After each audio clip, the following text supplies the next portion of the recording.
Toy Story 4 takes a unique approach when it comes to its villains, but one in particular raises questions about an aspect of the second movie. I have a question. Welcome to 30's Feedback, folks.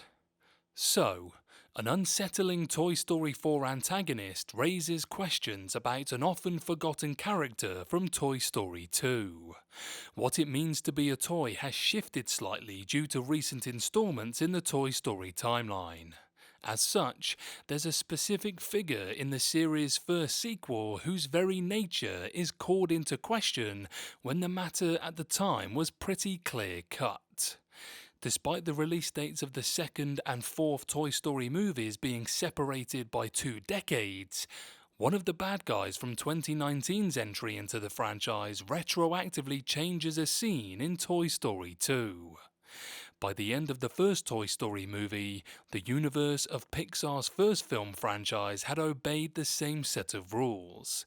In the sequels, Toy Story canon has expanded in several ways, including the definition of what a toy really is. The original meaning of the term was used to refer to as a child's plaything, which, while it's a broad category, at least offers some semblance of consistency. However, an insidious Toy Story 4 character casts doubt on this definition and by extension suggests a deeper level to the fictional world. Message! The biggest clue to the limits of which inanimate objects could come to life in the Toy Story universe has always been embedded within the franchise's name. However, Toy Story 4 blurs the lines when the Benson ventriloquist dummies also display sentience and the ability to move autonomously.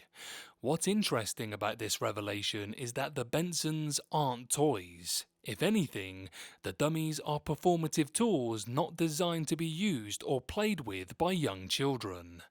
This makes it likely that other dummies and puppets could also come to life, with the Woody marionette from Toy Story 2 included. Toy Story 2's Woody puppet is used sparingly in the movie and is only shown on old tape recordings of Woody's Roundup, which was the fictional show of which Woody was the star. Since the puppet itself never appears in the Toy Story franchise, it's impossible to prove whether it was alive, but Benson's presence in Toy Story 4 strongly hints at the possibility. Forky's origins as a plastic spork in Toy Story 4 also supports the theory that the Woody puppet was alive, as the minor Toy Story 2 character is arguably more of a toy than Forky is. You are a toy! Just as Buzz initially thought he was a genuine space ranger in 1995's Toy Story, it's possible the experiences of the Woody's Roundup puppet led him to share a similar thought process.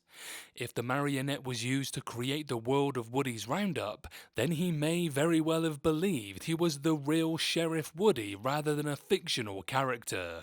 If so, his behaviour could have been comparable to Buzz's in the first movie, when Tim Allen's character refused to believe he was anything but the real Buzz Lightyear. Little is known about the origins of Andy's Woody, although Woody confirms he was made in the late 1950s in Toy Story 4.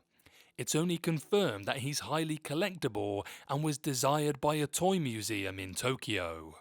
If Woody hadn't been rescued by Buzz and the others in Toy Story 2, Woody might very well have met his stringed counterpart in the Japanese museum.